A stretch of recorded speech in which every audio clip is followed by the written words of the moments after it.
Greetings from eMedi News and Heartcare Foundation of India. Welcome to our show, Chat with Dr. KK. Today we have with us Dr. Dev Pehlajani, who is past president of Cardiological Society of India and also past president of Indian Association of Physicians. He's an interventional cardiologist par excellence at Mumbai-based Breach Candy Hospital. Welcome to our show. Thank you very much, KK. In India, we have approximately 10 to 15% people who suffer from coronary artery disease. We go to the Kerala, it may be 14%, somewhere it may be 10%. Huge population who is having coronary artery disease.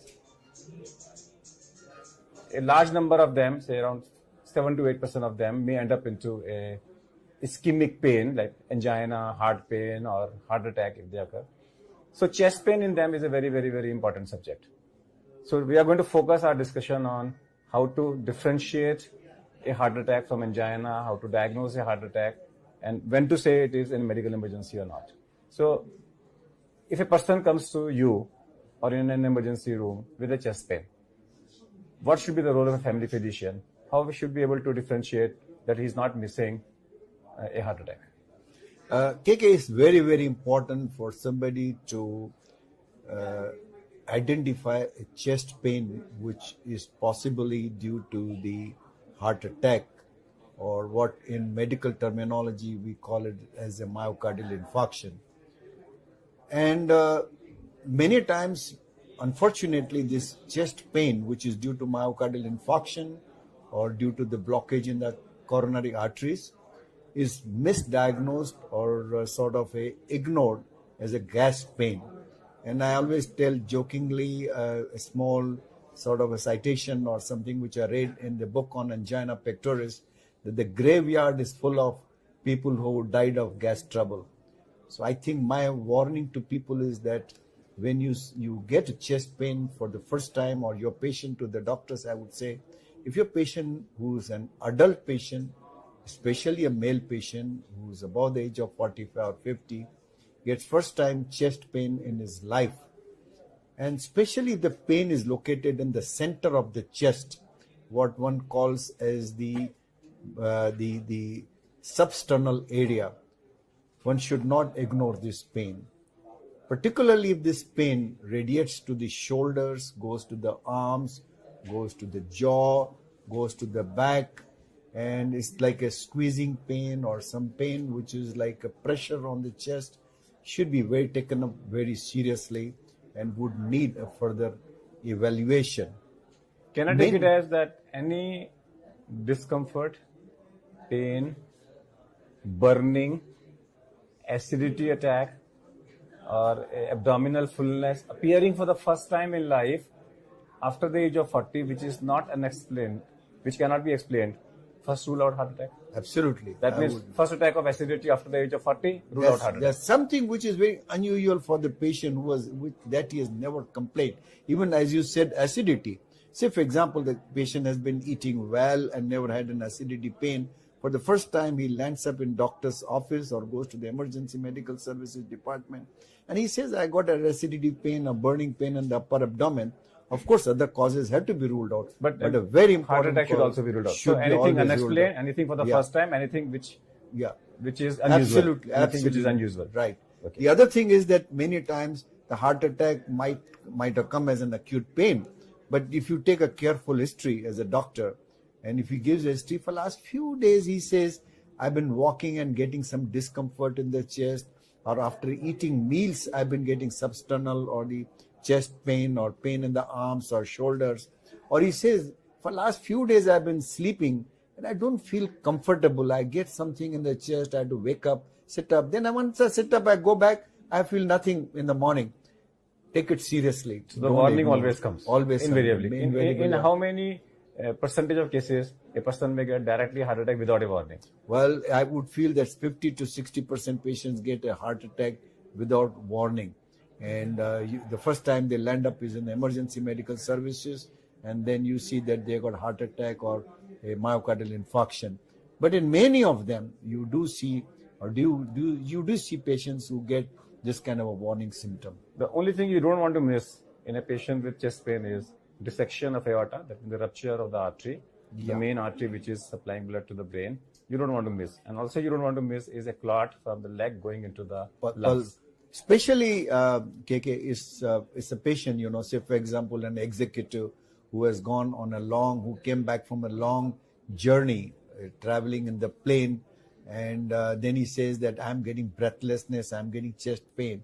Don't forget to ask him whether he had some pain in the legs, because it is quite possible after a long journey they develop what we call as a DVT, deep vein thrombosis in the legs, and that clot goes from the legs into the lungs and causes that pain. And many times you find his EKG or ECG may be normal, but keep an index of suspicion very high.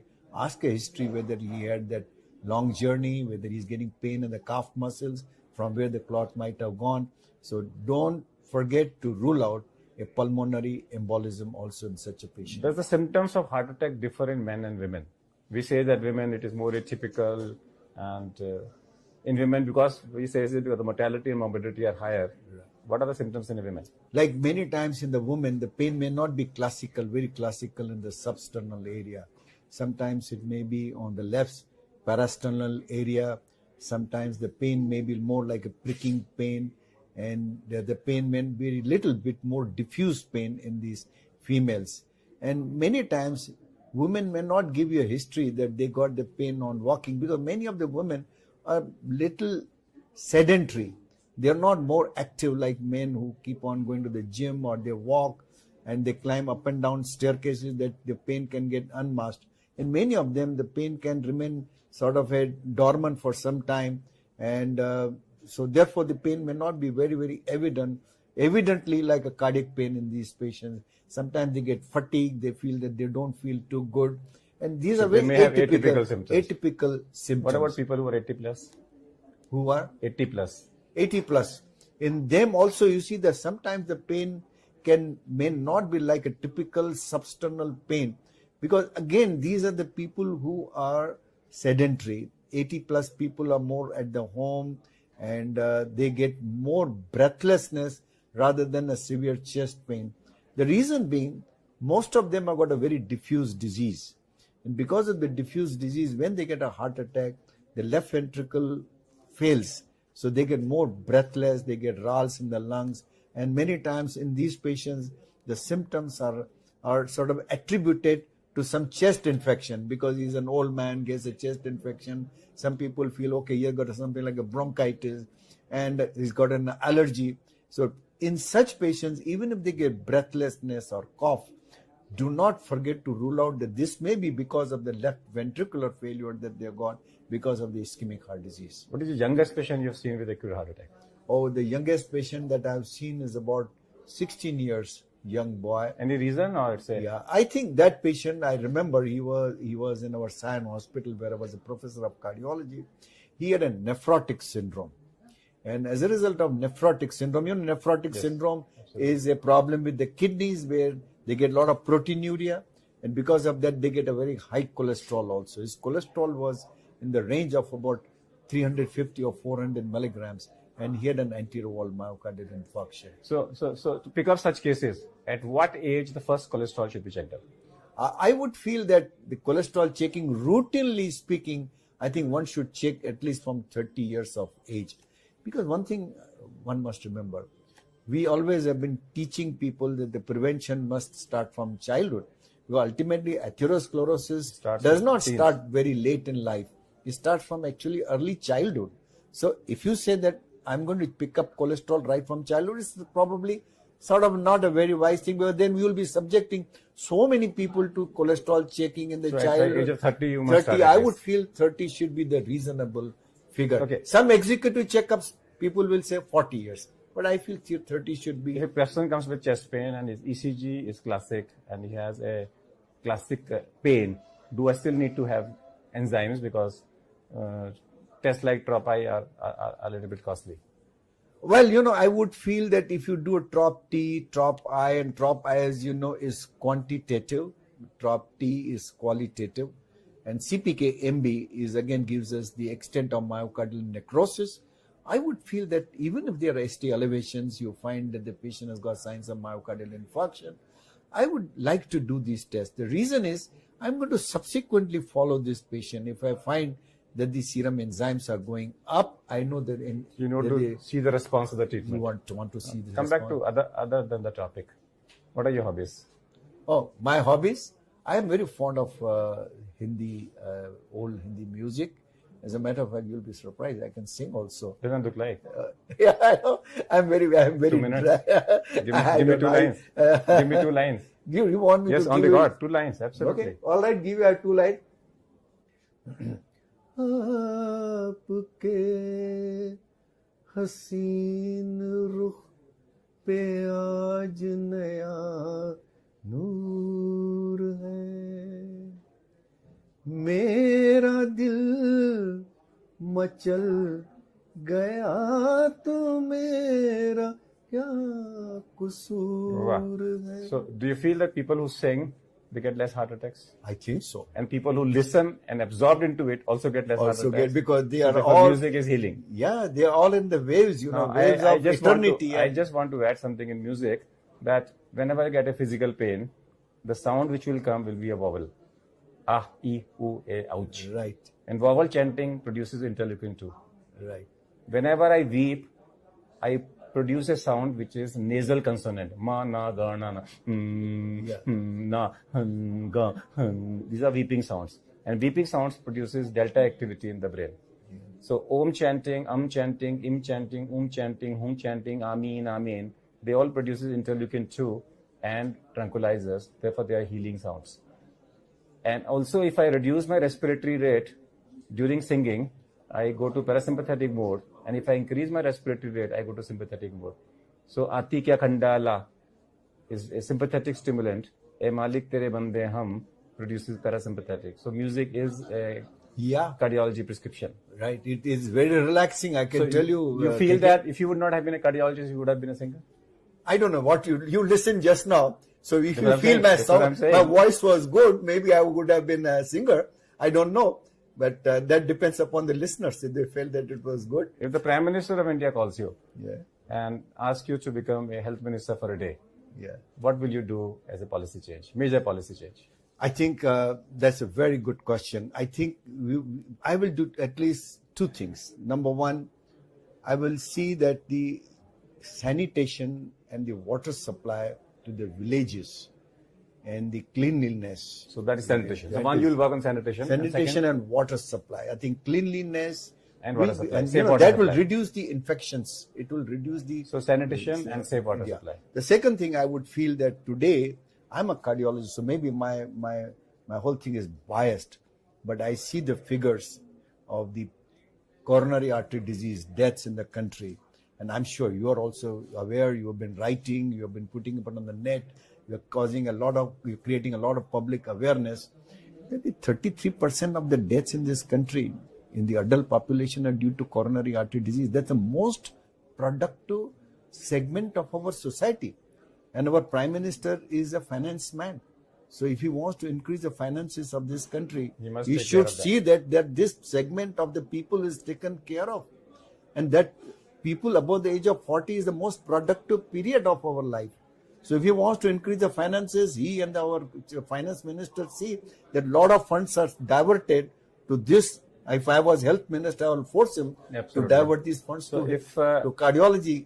When you talk about so many deaths in India, one is prevention, but second is that if it happens, the public must be taught hands-only CPR. Yeah.